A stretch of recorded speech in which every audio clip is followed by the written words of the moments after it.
Entón, nesta sesión sobre tradición oral e arqueoloxía, eu quero presentar algúns aspectos para incidir na idea de que a separación dos enfoques arqueolóxico e antropolóxico é altamente limitante a varios niveis. Nesta palestra partimos da noción de paisaxe cultural, unha paisaxe que, como ven de decir o meu colega Álvaro Campelo, ten componentes naturais e antrópicos, mas resulta fundamental a información sobre a paisaxe percibida e a fixación dos relatos elaborados e relaborados sobre o territorio que, ademais, normalmente negan a nosa concepción dualista e cartesiana do mundo. Na anterior edición das oficinas, eu falei da relación da arte rupestre, dos tesouros e dos fitos na paisaxe, como acabamos de escoitar aquí, como os penedos, aspectos que xa tiña tratado coa miña compañeira Lara Bacelar Alves, que xa chamou a atención nos seus estudos sobre a importancia da tradición oral no estudo da arte rupestre, e que agora acabamos de escoitar deste xeito tan estimulante por parte do meu colega Álvaro Campelo. Entón, eu nesta ocasión vou a centrarme por cuestións de tempo nalgúns aspectos do inframundo e máis concretamente no relacionado co tema das cavidades. Especialmente no caso de Galiza, aínda que tamén no caso de Portugal, dende o punto de vista simplemente xeolóxico, a presenza de cavidades foi sempre minusvalorada pola investigación, sobre todo por oposición a outras áreas xeográficas kársticas con rochas solubles en auga e cunha moi longa tradición arqueolóxica vinculada ás covas. O feito de que boa parte do territorio do noroeste estea no dominio das rochas graníticas promoveu case unha especie de tradición oral, poderíamos decir, ou presuízo, sobre a ausencia de cavidades e moito máis de cavidades de amplo desenvolvemento. Aínda que, por exemplo, a furada dos Cás, escavada por Villamil e Castro alá por 1867 en Mondoñedo, normalmente considerase na historiografía galega unha das primeiras intervencións con metodoloxía estratigráfica.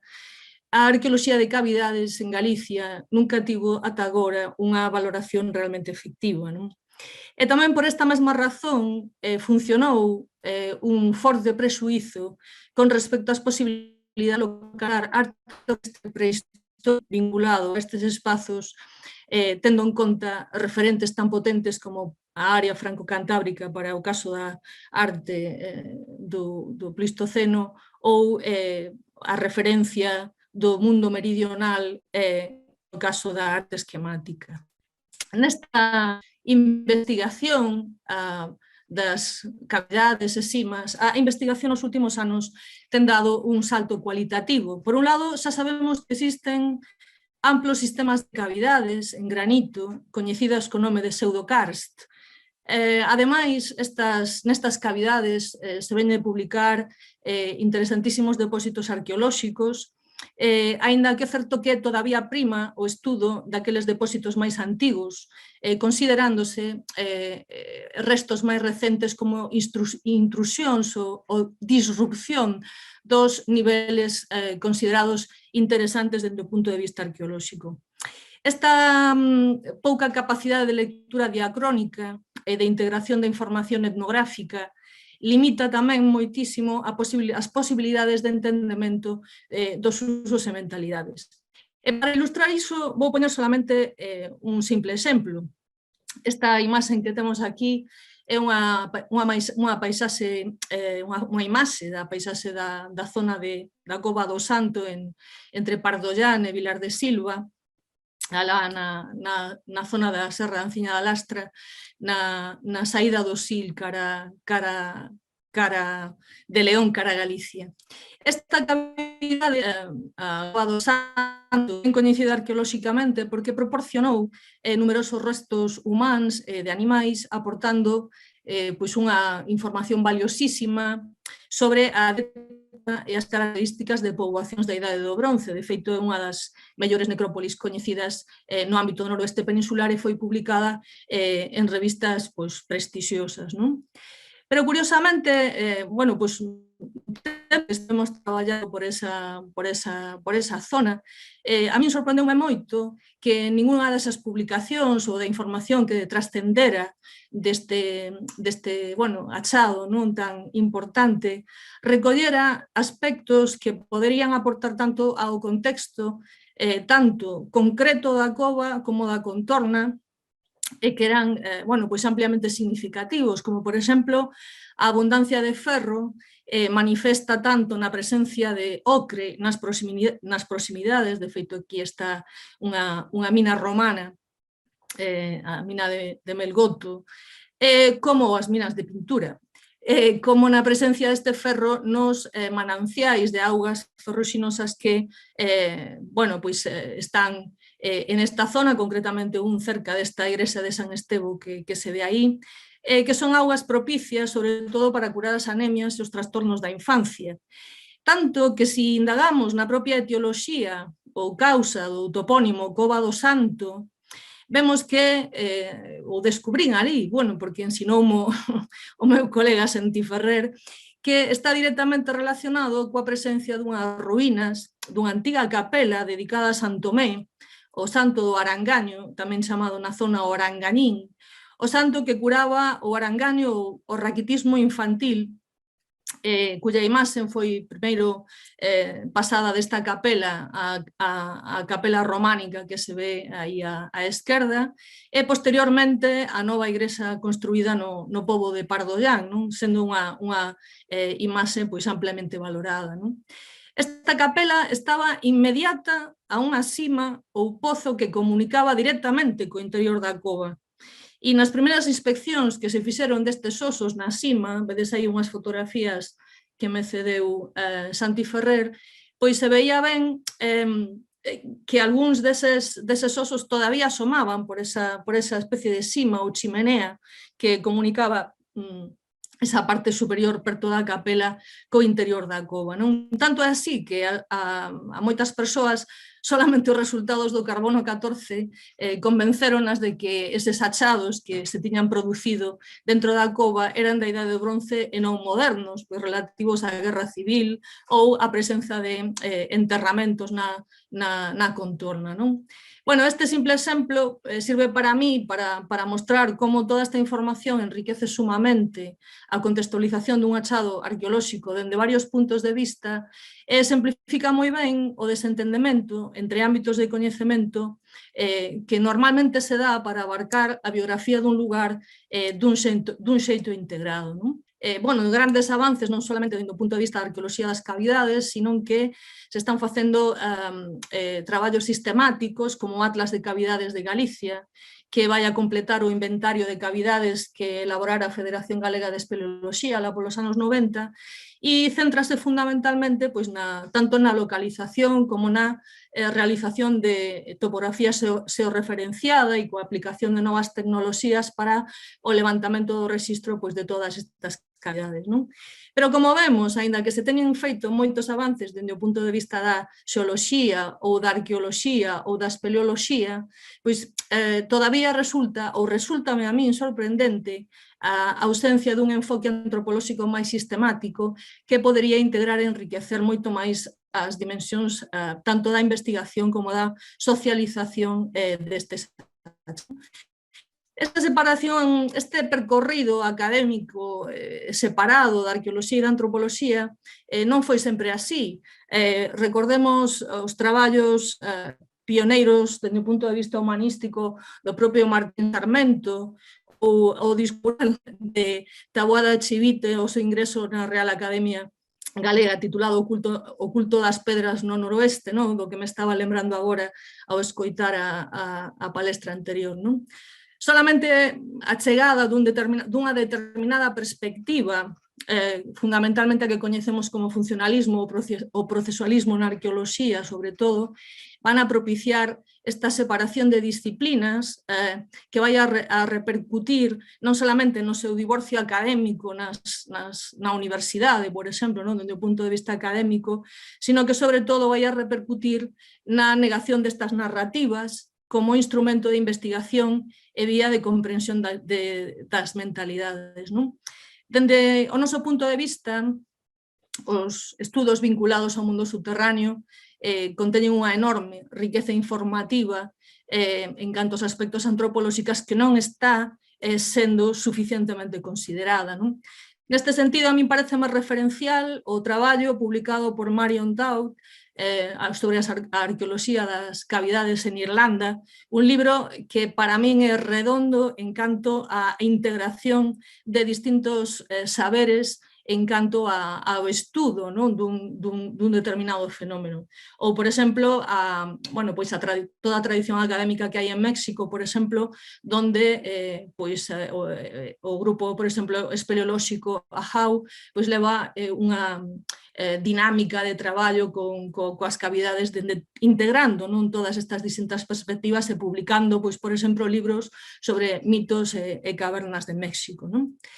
Bueno, se comenzamos simplemente polo tema das denominacións, das designacións que reciben nas distintas lenguas vernáculas da península, as cavidades xa nos podemos dar unha idea da enorme riqueza que ten este tema de estudo. Non? Por exemplo, o proxecto de Galicia Nomeada, un proxecto colaborativo no que a xente sube topónimos relativos a distintas partes do territorio, permiten facer moitas buscas por moitos destas designacións que vemos aquí, non? Algúnas delas moi particulares, como non solamente covas ou buracos, sino nomes como lastra, espenuca, pala, lorga, buraca, en fin, hai moitísimas formas de designalas e que é necesario recollelas todas, non solamente por unha cuestión de documentación, sino tamén para poder saber facer debidamente as búsquedas. Non? Outro aspecto que nos indica xa en canto a denominación específica de moitas delas os seus diversos usos ao longo do tempo. Non? Temos aquí o caso da pala das cabras en Casallo, recentemente coñecida pola aparición de pintura esquemática no seu interior, pero que curiosamente apareceu no transcurso dun proxecto de investigación que buscaba documentar eran chouzos da Guerra Civil. Polo tanto, entre a denominación pala das cabras, a presencia de pintura e a presencia desas testemunhas non de época contemporánea, nos dá unha dimensión perfectamente amplia da diacronía de ocupación e de usos deste espazo ao longo do tempo. Non? Espazos que reciben moitísimos tipos de funcións, asexan agropecuarias, curros para gandos, silos, adegas, como indicaría, por exemplo, o nome da Cova de Adegas, tamén lugares de actividades clandestinas, como contrabando, non? Uso de guarida, non? En distintos conflitos bélicos, usos todos estes que se superpoñen, non? E que quedan fixos moitas veces na toponimia. Ao mesmo tempo, esta práctica non, da que nos falaba Álvaro antes, o feito de que aparezan grafitis, non, que tamén son unha especie de formas de apropiación, non, e de negociación deses espacios dende a prehistoria hasta os tempos recentes, non tanto na presencia de pinturas de época prehistórica como de hoxe en día. Non?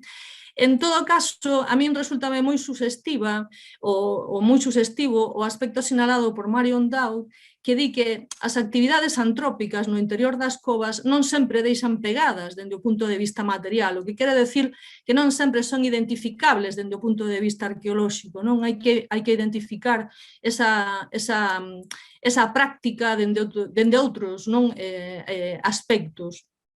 Por lo tanto, hai lugares, significados dos que non temos evidencias materiales dun uso antrópico aparente. Non? As prácticas sociais, folclore, prácticas religiosas, revelan ricas tradicións culturais por volta das covas que son apiadas e percibidas. Non?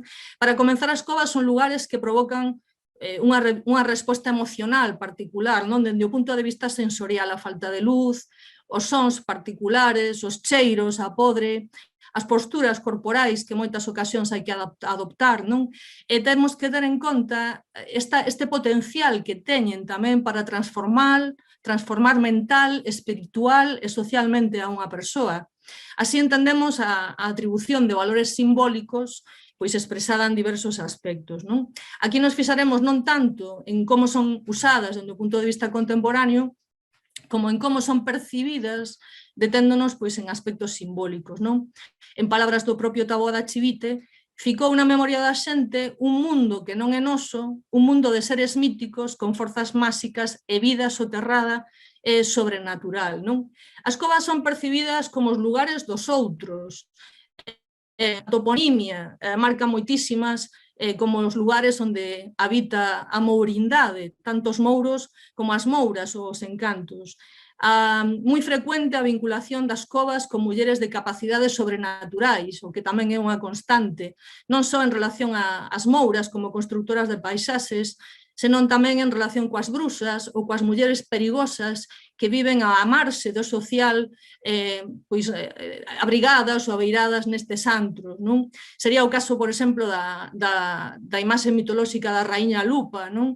Que para a profesora Mar Linares ven sendo un exemplo privilexiado de como unha forma mítica utilizada pola cultura oficial para a difusión do culto do apóstolo Santiago, non? Pero ao mesmo tempo é exemplificativa da existencia desas mouras, non? Habitando as covas que están no Pico Sacro. Bueno, podría poñer moitos exemplos.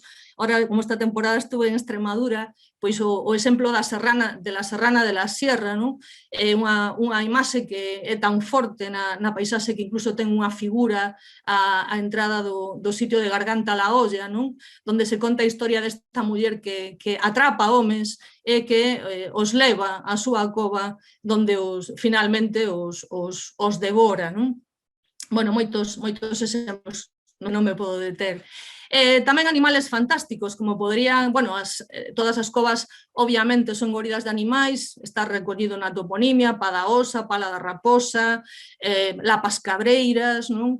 Pero tamén é hábitat de seres míticos como as tarascas ou as mouras da coca. Non? Aquí, por exemplo, no caso das festas que se celebran en Redondela, non? Donde a tradición conta que esa coca sae dunha cavidade, dunha furna, para ir a secuestrar, non? A nenos e levalos a súa guarida. Por suposto, todo isto vincula tamén coas das covas e o purgatorio, non? Das covas e do inferno, moi refrendada na toponimia como Pozo do Inferno, Pozo do Demo. Aquí, por exemplo, interesantísima esta cova do Demo en Boal, coas súas paredes pintadas con figuras vermellas dende a prehistoria, pero tamén descritas, tamén escritas polos fuxidos ao monte, empregada tamén como refuxio de ganado. Non?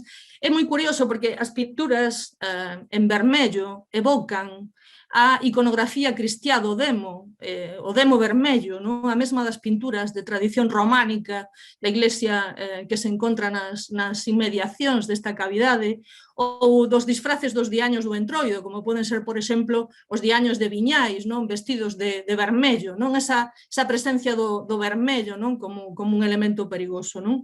Bueno, contan que varios monses construíron unha ermida por ali en honra a San Pedro, non?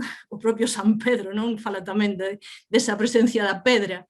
Nun documento dos máis interesantes do cartelario de Oscos, escrito en lingua galega portuguesa, datado en 1162 polo abade do Mosteiro, documentase a venda dunha herdanza situada moi perto en Cedemonio, polo prezo dun boi en 100 salarios. E segundo a lenda, a partir dese día quedaron protegidos do Demo que subía dende o río Urubio, e tamén tiveron que ver en este salvamento a presencia dunhas pedras marcadas, unha variedade moi específica de andalucita coñecida na comarca, que ali se chaman ou se designan co nome de San Pedras. As San Pedras, os peregrinos desviábanse do camiño para recoller esas pedras como elemento de protección durante a viaxe.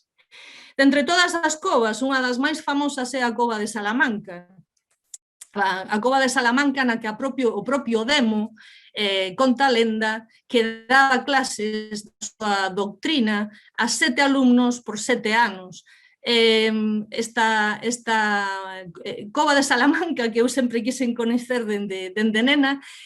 Cal foi a miña sorpresa, non? Cando hai anos descubrín que en realidade é a cripta da iglesia de San Ciprián ou San Cebrián, na que, bueno, pois a mitoloxía popular pensa que esta era unha cavidade bueno, pois natural, non? E de feito, esta cavidade fíxose coñecida na literatura, tanto por Cervantes como por Calderón de la Barca, e viaxou a América, onde moi frecuentemente, pois, por exemplo, en México, as covas se lles chama Salamancas, non? Que a propia designación cova de Salamanca é unha redundancia, porque Salamanca tamén é unha forma de designar as covas, pois precisamente pola forza que tiña este mito dentro da tradición, non?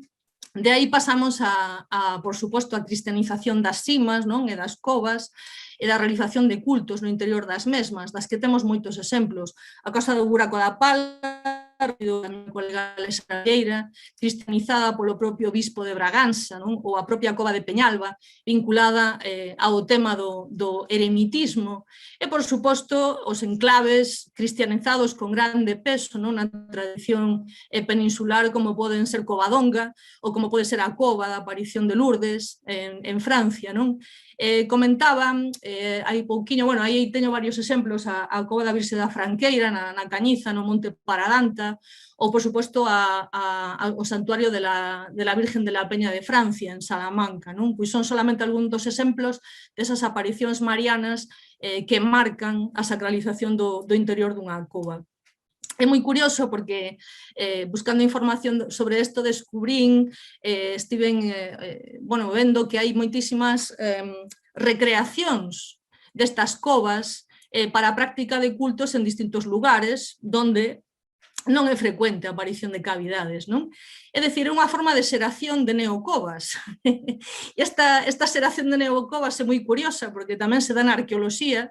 Esta xeración de neocovas o que facilita é a recreación das condicións sensoriais do interior das covas, non? Mediante escuridade, cheiros, humidade, non? Que se aportan a experiencia dos visitantes, pois, para coñecer aspectos como a vida no período glacial ou para visitar as recreacións de arte rupestre. Non é solamente suficiente esa recreación de arte rupestre, sino que se intentan controlar as condicións sensoriais nas que as persoas observan este material, non? Ao mesmo tempo, lugares remotos donde arqueolóxicamente encontramos manifestacións da marcación simbólica, non? Lugares de moi difícil acceso. Este sería o caso da cavidade onde recentemente temos atopado pintura no conxunto arqueolóxico natural da cidade das Chás, Castelo de Lobarzán, onde é un lugar pois, prácticamente inaccesible, non? Desta cavidade aparece este pequeno trazo angulado, marcando, non? Apropiando ese espacio dende o interior da cova. Eu pregúntome dende cando fabricamos, dende cando producimos este tipo de recreación de condicións destas cavidades, non? E solamente por botar aquí este envite, me pregunto se a interpretación moitas veces dos megalitos como a recreación do interior de casas non será, ou non deberíamos vela máis orientada, non? A da recreación do interior, non? Das cavidades que do mesmo modo non? Aparecen marcadas a través da expresión e a través da arte rupestre nas súas paredes, non? Bueno, é unha cousa que deixo aí pasar.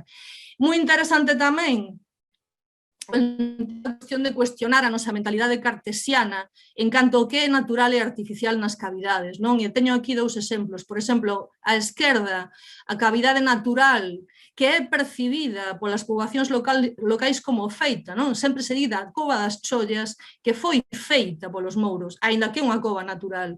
Pero as formas suxiren as poboacións locais que esa cova non pode ser natural, senón que está feita polos mouros. E temos exactamente o caso contrario no outro lado, non? Temos unha mina romana, os restos dunha mina romana, que é percibida como cova natural polas poboacións locais que consideran bueno, pois que son as covas dos mouros, ou as igresas dos mouros en estas cavidades, non? O mesmo na cavidade de Tucela, nesta cavidade natural, onde apareceu unha espada de idade do bronce na zona da Ribeira Sacra, no Sil, é que é moi curioso porque a bibliografía arqueolóxica transmitiu durante moito tempo que tiña aparecido nunha cavidade artificial. Eu supoño que penso que é porque recolleron da poboación local o que lles decían, e o que a xente lles decía era que eso era unha cova artificial, pero cando hai non moito tempo, bueno, pois revisamos non este achado e preguntamos por esta cova, descubrimos que esta era unha cova dos mouros marcada pola tradición oral, pero que non tiña nada de, digamos, artificial dende o punto de vista da súa configuración xeolóxica, non? Bueno, e isto me permite conectar, e xa vou entrando na parte final, co aspecto dos túneis, non?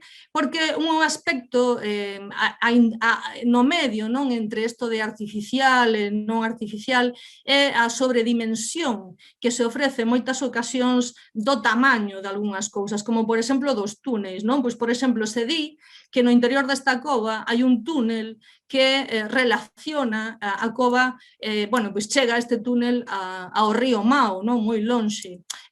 Bueno, pois, a existencia deste túnel non é tal, é dicir, non hai fendas tan profundas, non, no interior desta rocha, solamente algo que se sobredimensiona na tradición oral, do mesmo modo que no caso da Cova do Pico, o buraco dos mouros do Pico Sacro, tamén relacionada, non, co pozo de San Xoán nas ribeiras do río Ulla, non? E que estableza esa relación. A veces esa conexión entre distintos lugares, digamos que ten estas entradas ao inframundo, non son visibles, pero se recolle na tradición a presencia de probas. Esas probas poden ser, por exemplo, que un can entrou por un lado e saiu por outro que estaba moi lonxe, a moitos kilómetros, co lombo pelado, ou, por exemplo, as famosas historias das galiñas e os pitiños que se meten por túneles, sobre todo na noite de San Xoán, non, indicando a presencia dun tesouro, non, metido nese inframundo. Ou neste caso que vemos aquí, a Lorga de Dine, non, donde se din que os cabalos entran por un túnel para entran e saen da cova para ir a beber, non? Bueno, todos estes elementos que marcan coa relación sensorial, non? Este, por exemplo, é o chamado penedo do tambor en Riós, que é un litófono, non? A parte superior da cova, dada a oquedade que hai no interior, pois sona, e ese sonido, ese son, marca tamén a presencia do sobrenatural ou do extraordinario, non? Moitas veces son sonidos extraños, sonidos de cadenas, cheiros extraños, e tamén, sobre todo, a relación cos astros, non? Que tamén se mencionaba antes, sobre todo determinados días do ciclo anual, como pode ser o día a noite de San Xoán, non? Esa noite de San Xoán, por exemplo, no Roncal, en Cualedro, hai un penedo que se chama Os Corredores, que conta a historia que precisamente esa noite se abre para permitir a entrada ao inframundo, e logo pois, se volve a pechar, non, deixando encerrado dentro deste inframundo a que non tivo habilidade pois, de sair ao tempo. Toda esa relación co sobrenatural, que poderíamos tamén levar a relación co ciprianillo, os roteiros de tesouros, a maxia e todas aquelas prácticas tanto de marcación, non, pola superstición como feito de que se rebenten, por exemplo, pois petrolifos ou outras rochas para a búsqueda dos tesouros acochados no seu interior, non? Pero ao romper a nosa mentalidade cartesiana, existen moitos exemplos da concepción animista da paisaxe, onde as rochas non se perciben como materia inerte, non? Estábamos falando antes de que moitos penedos consideranse seres petrificados, efectivamente actantes, non, na configuración da paisaxe percibida, e tamén é certo que ata a época medieval existía unha concepción embrionaria dos minerais no interior das minas, non, en relación cos astros. A dereita é unha fotografía que me cedeu Marcos Vaqueiro do interior da cova de Santalla, donde esas esas formacións calcarias que se ven eran coñecidas pola xente do lugar como os santos, non? Pois se lles dá, non? Esa configuración animista. Aquí temos outro exemplo moi suxerente, Peña Piñera, San León, toda esta enorme cresta cuarcítica con centos de pintura, de exemplos de motivos de pintura esquemática, que no centro desta gran cresta cuarcítica pois presenta unha fenda como unha ferida, non? Da que emana esta veta de ocre, coa que moi probablemente foron pintadas algunhas das pinturas do seu alrededor, que decir, isto é unha cousa que eu lanzo aquí, pero que non sei porque non análisis feitos, pero xuraría, non, que estando aquí esta veta de ocre, pois moi posiblemente foi empregada. Bueno, do mesmo xeito, os manantiais, as pozas de agua, non, baixo a mesma concepción de hábitat e de seres animados, son lugares de entrada e de saída dese inframundo, non? Creo que falaba Alexandra da idea do axis mundi, no? Desa conexión entre as paisaxes aéreas e o mundo subterráneo, e que está presente nas covas, tamén na auga e nos propios penedos, non? A min, bueno, gustame moito esta imaxe da romería, dunha das romerías que se realizan na freguesía de Cervos, fala un poquinho desas cousas que nos estaba contando Lois, non? Da conexión entre santos que se atopan entre distintos montes, pero ademais moi concretamente esta está dedicada a Santa Bárbara, padroeira dos trebóns, de aquelo que ven do ceo, pero tamén padroeira da minería e de todo relacionado co que está bueno, pois vinculado ás explosións e ao fogo, non? Casi unha representación do rito, non?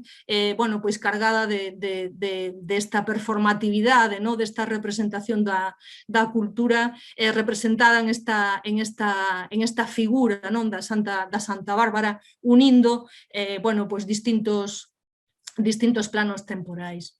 E, bueno, remato con esta imaxe dun proxecto no que estamos traballando na visita virtual das pinturas rupestres de Lobarzán, e na que, bueno, pois estamos tratando de incorporar na interpretación e na preparación destes materiais toda a tradición oral por volta dos penedos e das cavidades onde se atopan estas pinturas. Non solamente, digamos, estamos traballando coa evidencia arqueolóxica, senón que estamos intentando incorporar todos estes elementos, non?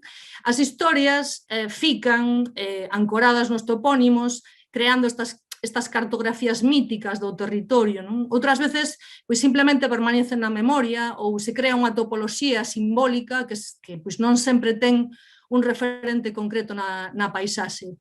En todo caso, como diría Connerton, normalmente pensamos na memoria como unha facultade individual, pero existe algo que é unha memoria colectiva, é unha memoria social, non?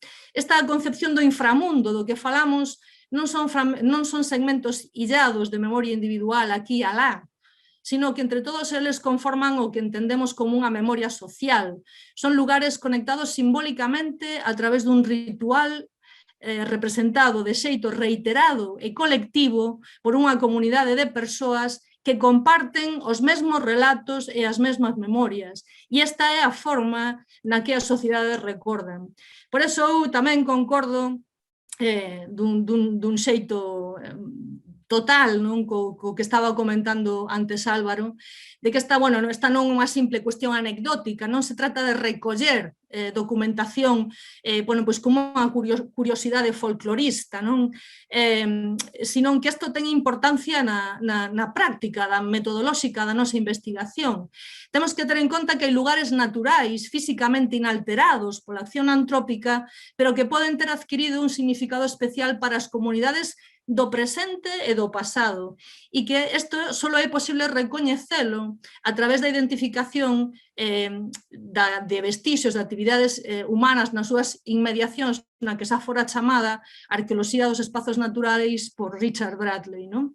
E todos estes aspectos que aquí só consigo debullar, porque serían moitísimas as cousas que poderíamos tratar, inciden fundamentalmente na importancia de traballar unha concepción integrada dos saberes e de diálogo entre disciplinas, non é preciso integrar esta perspectiva nos estudos. Tamén na necesidade dun enfoque destas tradicións que sexa renovado, unha metodoloxía renovada, que decía Álvaro antes, que non quede no detalle folclorista, ou moitas veces comercializado ou falseado para o turismo de masas. Isto apunta á importancia, ademais, do patrimonio inmaterial para traballar coas comunidades, como se comentaba ao principio da tarde. Por que? Pola facilidade de xerar empatía e o vínculo coas persoas tratando aquilo que lles é máis propio, non? Moitísimo máis que a arqueoloxía. O traballo coas narrativas das propias comunidades sobre o territorio tamén nos facilita a ruptura dos procesos xerárquicos de arriba a baixo e propician a suma horizontal e híbrida de saberes entre académicos e persoas que non pertencen á academia. A nosa paisaxe natural e cultural está en risco, tanto pola despoboación como polas políticas depredadoras do territorio. Os sitios arqueolóxicos malamente están defendidos. Os marcados pola tradición oral están absolutamente indefensos. Quizás, se afrontamos este reto de xeito integrado de tratar os fenómenos, as biografías das paisaxes deste xeito integrado, consigamos traballar entre todos pola protección do noso patrimonio material e inmaterial e abarcar esta tarea, abarcar este reto de mellor xeito que con unha perspectiva parcial e limitada que parta única e exclusivamente da nosa propia disciplina. Non creo que isto é pois urxente, obligatorio e necesario. E nada máis, moitísimas gracias e seguimos falando.